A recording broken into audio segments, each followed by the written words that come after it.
बुलेटिनमध्ये तुमचं सगळ्यांचं स्वागत आहे। पाहूयात काय चाललंय जगाच्या पाठीवर।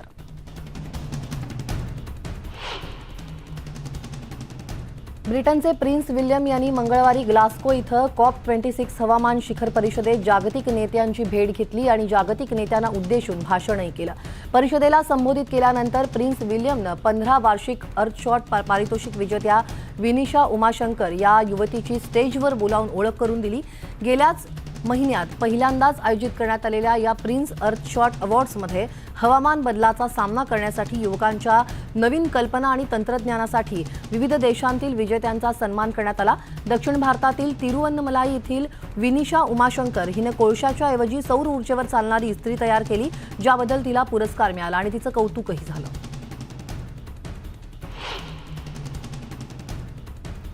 स्थानिक नेते आणि हवामान कार्यकर्त्यांनी मंगळवारी ग्लासगोमधील COP26 परिषद स्थळाजवळ एक छोटासा निषेध मोर्चा आयोजित केला होता।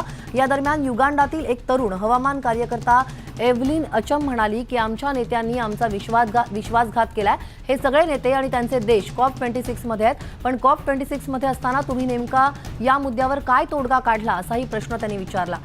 मंगळवारी ब्रिटनमध्ये घोषित केलं की 100हून अधिक देशांनी येत्या दशकात जंगलतोड संपवण्याचं वचन दिलंय आणि या वचनबद्धतेचे स्वागत करून ग्लासगो इथं होणाऱ्या COP26 या UN हवामान परिषदेचं पहिलं मोठं यश म्हणावं लागेल। आफ्रिकन देशांचे नेते गरीब आणि हवामान बदलाचा मुकाबला न करू शकणाऱ्या देशांच्या मदतीसाठी आंतरराष्ट्रीय समुदायावर दबाव आणण्याचा प्रयत्न करतात। जागतिक तापमान वाढीच्या प्रभावामुळे आफ्रिका खंड सर्वात धोक्यात असल्याचं दर्शवणारे पुरावे देत गरीब आणि असुरक्षित राष्ट्रांना हवामान बदलाशी जुळवून घ्यायला मदत मिळवून देण्याच्या प्रयत्नात आहेत। आफ्रिकन युनियनचे प्रमुख काँगोचे अध्यक्ष फेलिक्स शिसेकेडी म्हणाले की जगातील इतर भागांनी पुढील 5 वर्षात आफ्रिकन खंडाला आवश्यक असलेल्या 25 अब्ज डॉलर्सपैकी निम्म योगदान दिलं पाहिजे। उर्वरित रक्कम आफ्रिकन डेव्हलपमेंट बँकेकडून येईल।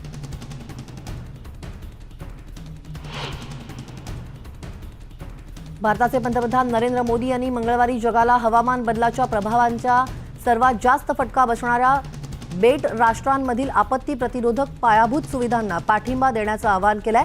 हवामान बदलाचा सर्वात मोठा धोका स्मॉल आयलँड डेव्हलपिंग स्टेट्सना आहे, त्यांच्यासाठी हा जीवन मरणाचा प्रश्न आहे असं मोदी ग्लासगो इथल्या हवामान शिखर परिषदेदरम्यान म्हणाले। 2070 पर्यंत कार्बन उत्सर्जन शून्यावर आणणं हेच भारताचं उद्दिष्ट असेल असं देखील मोदी यांनी सोमवारी सांगितलं।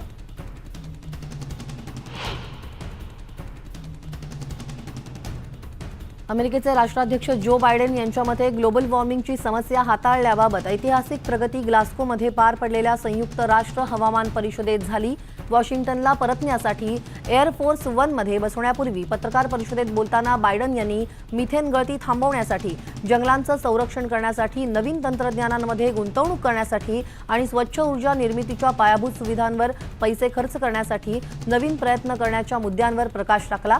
या शिखर परिषदेसाठी रशिया आणि चीन या देशांनी आपले प्रतिनिधी न पाठवण्याच्या मुद्द्यावर बायडेन यांनी नाराजी व्यक्त केली। ही एक खूप मोठी चूक असल्याचं बायडेन म्हणाले।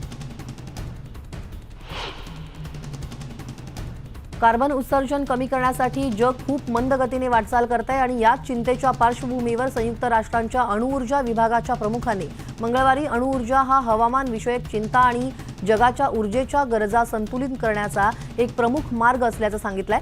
विनाशकारी अपघातांची शक्यता आणि अणुकचऱ्याची विल्हेवाट लावण्यासंदर्भातील उपाययोजना या प्रलंबित समस्यांमुळे अनेक पर्यावरणवादी दीर्घकाळापासून अणुऊर्जेच्या वापराबाबत साशंक आहेत।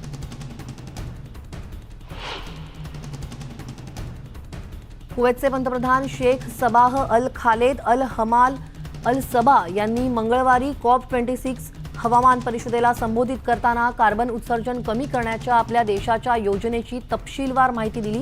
कुवेत 2035 पर्यंत कार्बन उत्सर्जन 7.4% कमी करण्याबाबत वचनबद्ध असल्याचं सबा म्हणाले।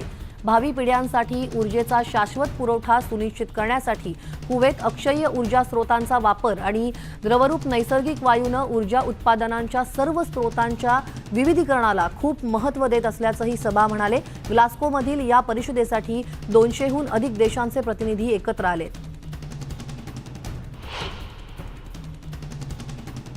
युरोपियन युनियनचा निधी प्राप्त करण्यासाठी आपली स्थिती सुधारू शकणाऱ्या प्रथम देशांपैकी पेरू हा एक देश असल्याचं युरोपियन युनियननं परराष्ट्र धोरणाचे उच्च प्रतिनिधी जोसेफ बोरेल यांनी मंगळवारी जाहीर केलं. पेरूच्या भेटीदरम्यान बोरेल यांनी सूचित केलंय विकास सहकार्य करारांमध्ये 70 दशलक्ष युरोपेक्षा जास्त निधीचं वाटप युरोपियन युनियनतर्फे केलं जाईल. बोरेल यांनी व्हेनेझुएलातील राजकीय परिस्थितीबद्दलही भाष्य केलं आणि 21 नोव्हेंबर रोजी होणाऱ्या व्हेनेझुएलाच्या प्रादेशिक निवडणुकांच्या संदर्भात उत्तर आगामी निवडणुकांच्या निकालावर अवलंबून आहे यावर जोर दिला.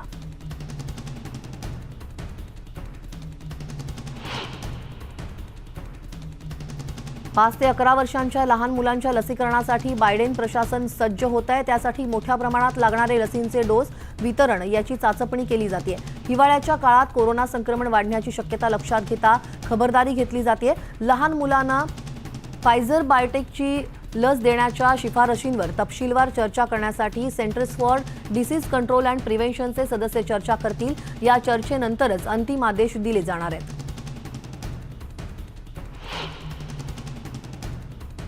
कोरोना संकटामुळे 50 लाख नागरिकांचा मृत्यू झाला. हे अत्यंत वेदनादायी आहे. वैश्विक कुटुंबासाठी ही मोठी हानी आहे. आपण अपयशी ठरतोय अशी खंत संयुक्त राष्ट्रांचे सचिव अँटोनियो गुटेरेस यांनी व्यक्त केली. श्रीमंत देश कोविड-19 लसीचा 3रा डोस आणत असताना आफ्रिकेतील केवळ 5% नागरिकांचंच लसीकरण पूर्ण झालंय. हे लज्जास्पद बाब असल्याचंही ते म्हणाले.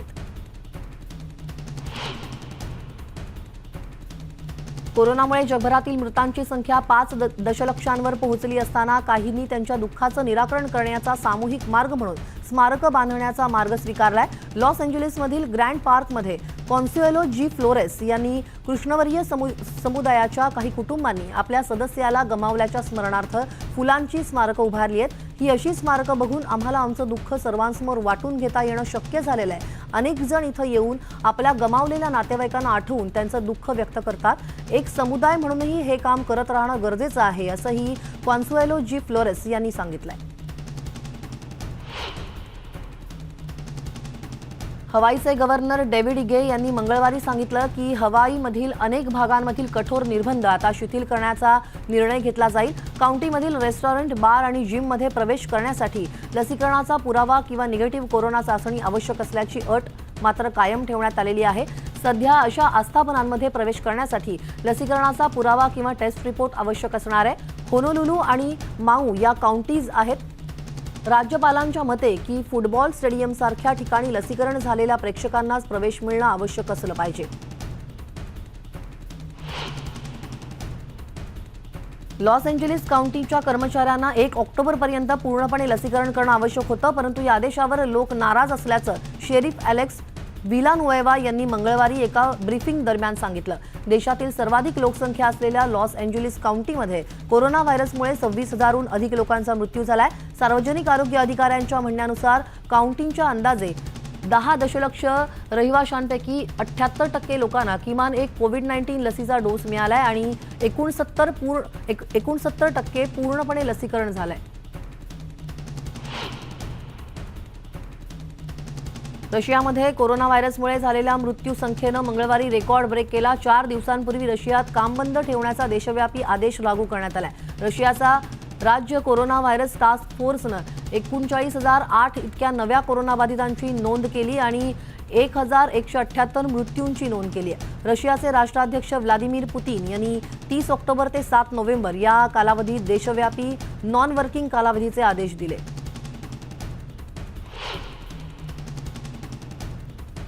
अनेक पाश्चात्य देशांनी यशस्वी लसीकरण मोहिमेनंतर निर्बंध उठवण्यास सुरुवात केली आहे. बाल्कनमधील देश अजूनही कोरोना व्हायरसशी झुंज देत आहेत, ज्यामुळे आरोग्य यंत्रणेवर जास्त ताण येण्याची भीती आहे. बल्गेरियामध्ये मंगळवारी देशाच्या आरोग्यमंत्र्यांनी लस घेण्यास संकोच करणाऱ्यांची कानउघाडणी केली. हे केवळ आरोग्य संकट नाहीये, ही एक राष्ट्रीय आपत्ती आहे. सार्वजनिक सदस्य म्हणून आपल्या सर्वांच्या सहभागाशिवाय आरोग्य सेवा प्रणाली याचा सामना करू शकत नाही असंही काटसारोव म्हणाले.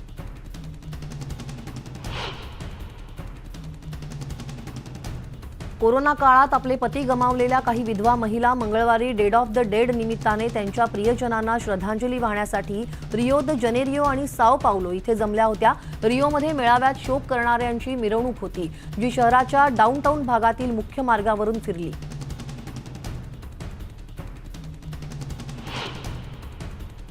मेक्सिकन लोकांनी त्यांच्या प्रियजनांच्या कबरींना भेट देऊन कुटुंबियांसोबत वेळ घालवला आणि त्यांच्या आठवणी शेअर करून स्मृतिदिनी आठवणींना उजाळा देतात।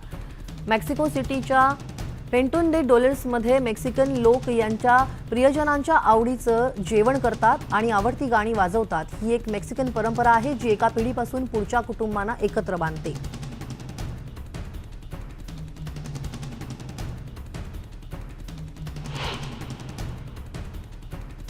ऑस्ट्रेलियाच्या दुर्गम पश्चिम किनाऱ्यावर कौटुंबिक कॅम्पिंग ट्रिप दरम्यान एका तंबूतून अपहरण झाल्यानंतर बुधवारी एका 4 वर्षांच्या मुलीला वाचवण्यात यश आल्याचं पोलिसांनी सांगितलं।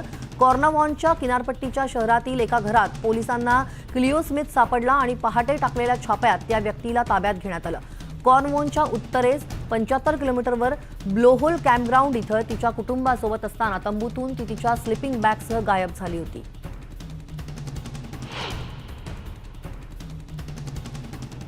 नायजेरियामध्ये इमारत दुर्घटनेनंतर बचाव कार्य सुरू आहे। लागोसमध्ये सोमवारी 21 मजली इमारत कोसळली। आतापर्यंत 14 जणांचा यामध्ये मृत्यू झालाय। बळींचा आकडा वाढण्याची भीती व्यक्त होतीये। 2 वर्षांपासून या इमारतीचं बांधकाम सुरू असल्याची माहिती कामगारांनी दिली। 9 जणांना आतापर्यंत ढिगाऱ्यातून बाहेर काढण्यात यश आलंय।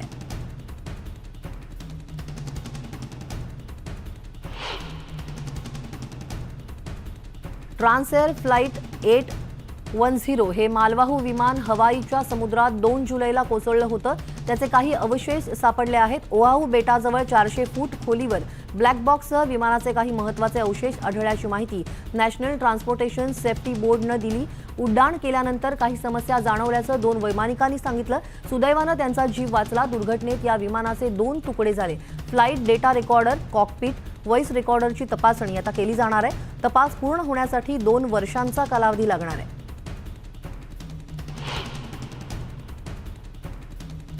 अफगाणिस्तानमध्ये आयसिसच्या दहशतवाद्यांनी काबूलमधल्या लष्करी हॉस्पिटल परिसरात स्फोट घडवला। यात 7 जणांचा मृत्यू झाल्याची माहिती तालिबानच्या वरिष्ठ अधिकाऱ्यांनी दिली। मृतांमध्ये 3 महिला, 1 लहान मूल आणि तालिबान सुरक्षा पथकाच्या 3 रक्षकांचा समावेश आहे। हॉस्पिटलमध्ये शिरण्यापासून दहशतवाद्यांना रोखण्याचा प्रयत्न रक्षकांनी केला, पण या दरम्यान 5 दहशतवाद्यांचाही मृत्यू झालाय। तालिबाननं सत्ता हाती घेतल्यापासून अफगाणिस्तानातला हा भीषण हल्ला होता।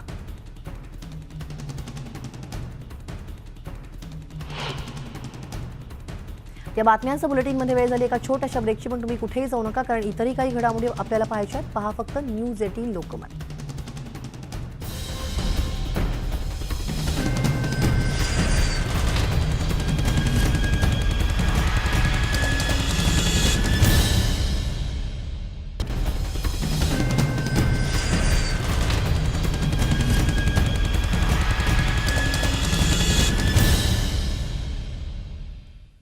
ब्रेकनंतर तुमचं पुन्हा एकदा स्वागत। बातम्या पाहूयात थोडक्यात। इथिओपियाच्या युद्धग्रस्त टिग्रे भागात तब्बल 52 लाख नागरिक अन्न टंचाईच्या गंभीर संकटात आहेत। त्यांना वेळेत मदत मिळाली नाही तर 4 लाख नागरिकांची उपासमार होईल असा इशारा संयुक्त राष्ट्रांच्या अधिकाऱ्यांनी दिलाय। संयुक्त राष्ट्रांकडून वर्ल्ड फूड प्रोग्राम राबवला जातो। मानवतावादी दृष्टिकोनातून मदत त्वरित मिळाली किंवा वितरित झाली नाही तर ही परिस्थिती गंभीर होऊ शकते असंही अधिकारी डेव्हिड बेस्ली यांनी सांगितलं।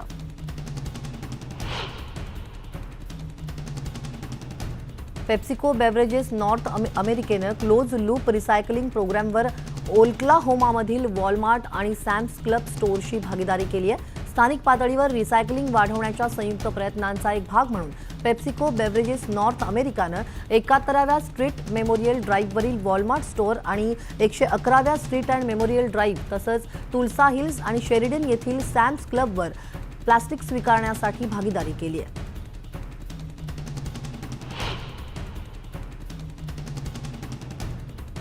पाण्याचा अतिरिक्त वापर आणि वाढलेली लोकसंख्या, तापमान बदल यामुळे 2330 किलोमीटर लांब कोलोराडो नदीत पाणी साठ्यात टंचाई जाणवत असल्याचं जलतज्ज्ञांनी सांगितलंय। अमेरिकेतल्या वायव्य बाजूला असलेल्या जलसाठ्यांपैकी कोलोराडो नदी महत्त्वाची आहे। या नदीच्या 25 उपनद्या आहेत। 6,40,000 चौरस किलोमीटर परिसर त्यांनी व्यापलाय। अमेरिकेच्या California, Nevada, Arizona, New Mexico, Utah, Colorado, Wyoming, Mexico राज्यांमधल्या 4 कोटी नागरिक या पाण्यावरती अवलंबून आहेत।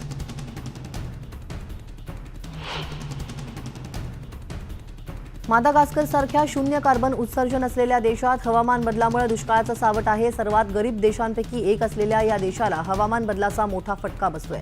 लहान मुलांचे भूकबळी जात आहेत. इतकी गंभीर परिस्थिती आहे. अन्नधान्याच्या टंचाईमुळे प्रतिकारशक्ती कमी होतीये. त्यामुळे रोगराईचं प्रमाण वाढतंय. परिस्थिती इतकी भीषण आहे की अनेक नागरिक कोरड्या नदीच्या पात्रात पाण्याचा शोध घेण्याचा प्रयत्न करतायत. मादागास्करमधल्या 40 वर्षातला हा सर्वात मोठा दुष्काळ आहे.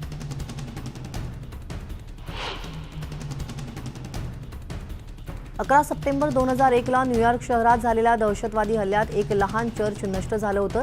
या जागेवर उभारण्यात येणाऱ्या वास्तूला ईस्टर्न ऑर्थोडॉक्स ख्रिश्चनच्या धार्मिक गुरूंनी भेट दिली. चांगल्या गोष्टी वाईटावर मात करत असतात. मृत्यूच्या पलीकडेही जीवन आहे आणि द्वेषावर प्रेमाचा नेहमी विजय होतो. हाच संदेश या वास्तूतून मिळेल अशी अपेक्षा धर्मगुरूंनी व्यक्त केली.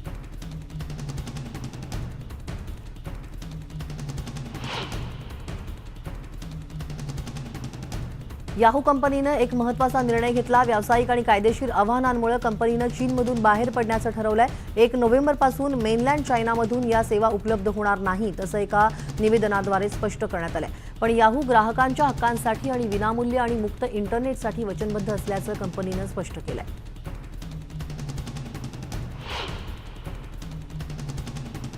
अमेरिकन अभिनेत्री क्रिस्टिन ड्युअर्स यांनी डिलन मेयरसह लग्न करणार आहे. द हॉवर्ड स्टेन शोमध्ये तिनं हे जाहीर केलं.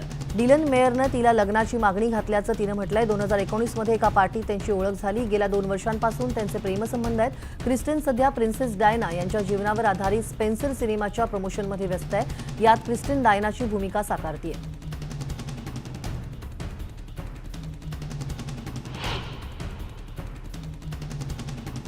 कोरोना काळात मंदावलेली मध्यपूर्व आशियातील मेकअप इंडस्ट्री सध्या परत उभारी घेतेय. मेकअप साहित्याची विक्रीत आता वाढ होतीये. केस, चेहऱ्याचा काही भाग बुरख्याआड झाकावा लागत असला तरीही या प्रदेशातील महिला आणि विशेषतः आखाती अरब भागात मेकअप साहित्याची मोठ्या प्रमाणात विक्री होते.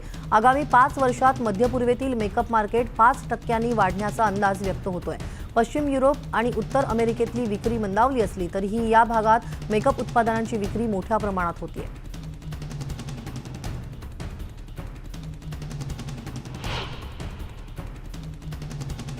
दुबईतल्या एक्स्पो 2020 मध्ये अमर दियाबचा परफॉर्मन्स शनिवारी झाला.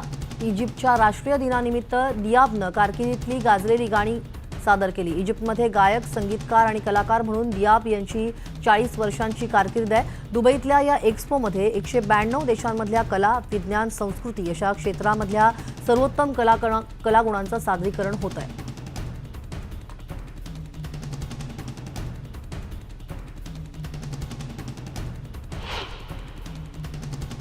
यासोबतच या बुलेटिनमध्ये वेळ झाली. इथेच थांबण्याची. ताज्या बातम्यांचा ओघ न्यूज 18 लोकमतवर असाच सुरू राहणार आहे. तेव्हा पहा फक्त न्यूज 18 लोकमत आणि काही ताज्या घडामोडी घेऊन येते माझी सहकारी रेणुका.